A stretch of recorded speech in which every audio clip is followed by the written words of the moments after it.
सिकंदर राजे की ओर से दूत बनकर आए हो, कहिए क्या समाचार लाए हो?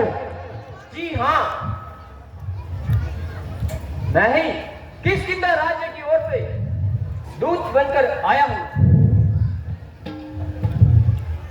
ऐ लंकपति सुन धीर मती, ऐ लंकपति सुन धीर मती, मैं सागर तट से आया हूँ। युवराज अंगद है नाम मेरा, श्री बाली का पुत्र कहलाया हूँ। प्रभु श्री रामचंद्र जी की सेना का एक निर्मम सा बानर हूँ और आपके लिए एक विशेष संदेश लेकर आया हूँ। अच्छा, तो तुम मेरे मित्र बाली के पुत्र हो, कहो बाली कुशल से तो है? लंकेश वह तो कब के स्वर्ग सिधार गए। प्रभु श्री रामचंद्र जी से बैर करने वाला कभी सुखी नहीं रहता और मेरी भी आपसे यही हाथ जोड़कर प्रार्थना है कि आप माता सीता को अभी प्रभु श्री रामचंद्र जी को सौंप दें तथा प्रभु से क्षमा मांग लें।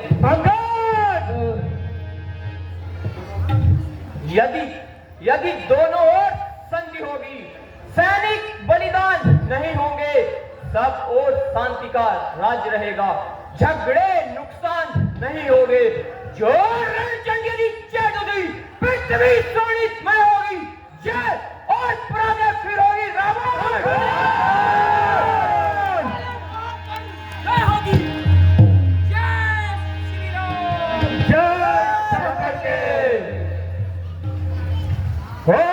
दुष्ट बानर,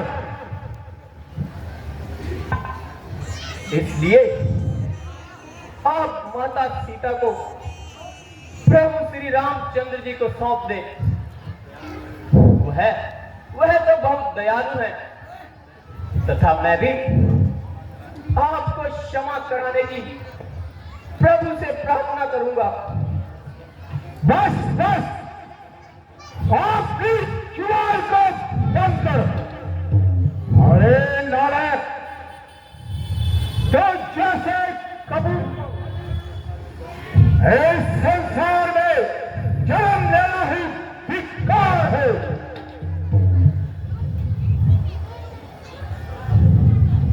पिता को बड़ा तो दूर रहा, उल्टा उन्हीं का सेवक बड़ा फिरका है। यदि तेरे जैसा कभी मेरे घर में जन्म लेता तो बलि का स्वर्ग पहुंचा देता। बेशरम जिस कुल में तेरे जैसा लाल हो, बाप के घातक का जो अफसोस तलाश हो, जिसको अपनी शर्म करता ना कुछ भी ख्याल हो, फिर ऐसा कुछ कर दुनिया में पाई मार हो। स्त्री के वास्ते दाई की जिसे जान ली, अरे बेहया, तूने उसी की सेवकारी ठान ली। हो अभिमानी रावण, वास्तव में तेरा भी कोई दोष नहीं, क्योंकि होनी के काल चक्र ने तेरी बुद्धि पर पर्दा डाल रखा है और सोच विचार का अंश तेरे हृदय से निकाल दिया है। शोक है मेरा यहाँ आना पे फायदा हुआ। तेरी ही बातों से तेरा ख्याल पे फायदा हुआ। आप अपनी सोचिए, क्या फिक्र मेरे बाप की होने वाली है वही हालत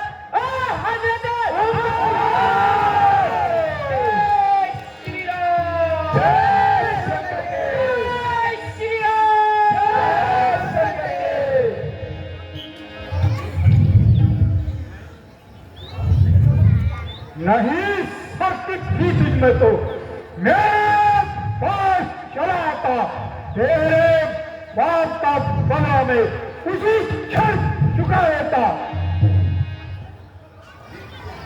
महाराज, ये पीछे फिक्र करना मुझे बदला दिलाने की पहले तरकीब सोचिए।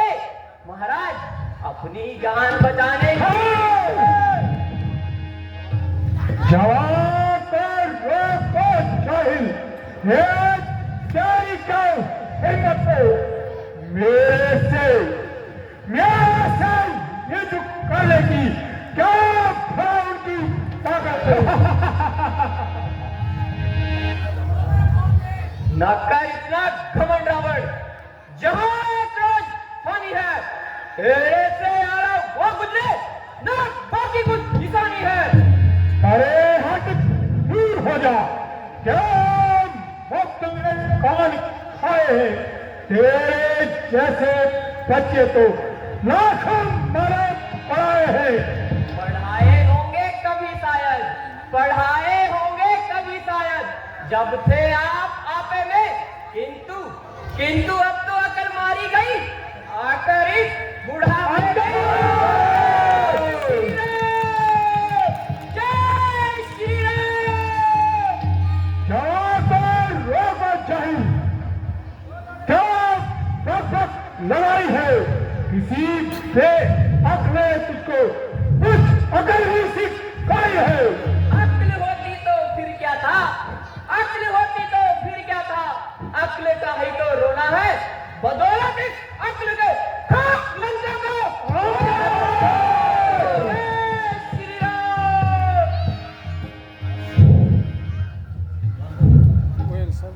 बस जुबान बंद कर।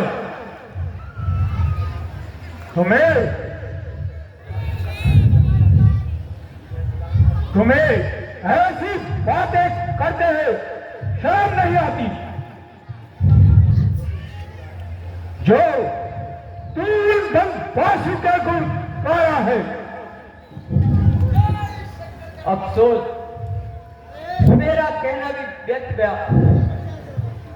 ज्यों ज्यों काल समीप आ रहा है, त्यों त्यों तेरी आंखों पर पर्दा छा रहा है। मुझे लगता है कि तुझे लगता है कि तूने सभी दिक्पालों, किन्नर, देवताओं आदि नक्षत्रों को अपने अधीन कर दिया है। तो रावण, यह तेरी सरासर भूल है। प्रभु श्री रामचंद्र जी तो तीनों लोगों के स्वामी है।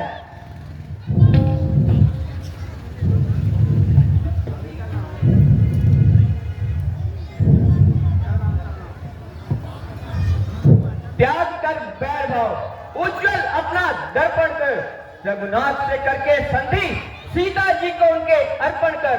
खामोश, निसंदेह तू भी सच्चा है, क्योंकि अभी तू बच्चा है।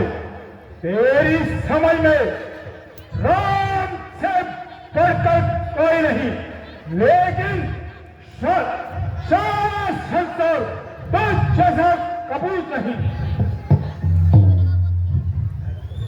खैर, तू शांति का पैगाम लेकर आया है।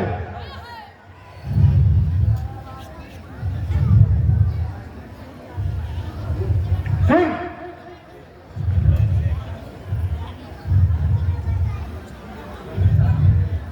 यदि वे संधि चाहते हैं, स्वीकार मुझे इन शर्तों पर।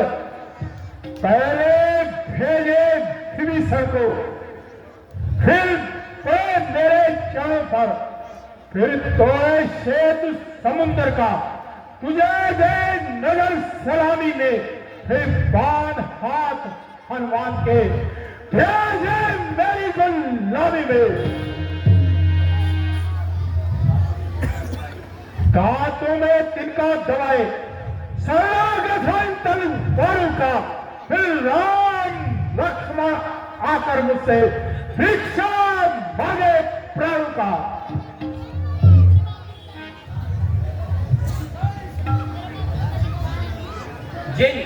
जिन हाथों ने पुल बांधा है, वह उसे तोड़ भी डालेंगे। नाम विभीषण आपका, उसको यहाँ बिठा देंगे। जितनी जितनी हानियां हुई है अब तक वो सबको पूर्ण कर देंगे। मगर एक हुई है महाहानि, उसको कैसे पूरी कर दोगे? कौन सी हानि? बड़ी जल्दी भूल गए रावण।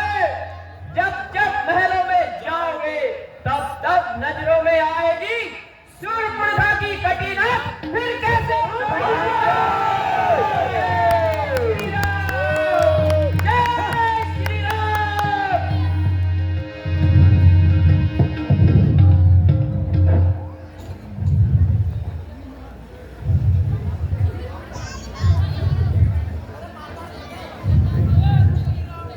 ओ अभिमानी रावण, क्या तू वही रावण है?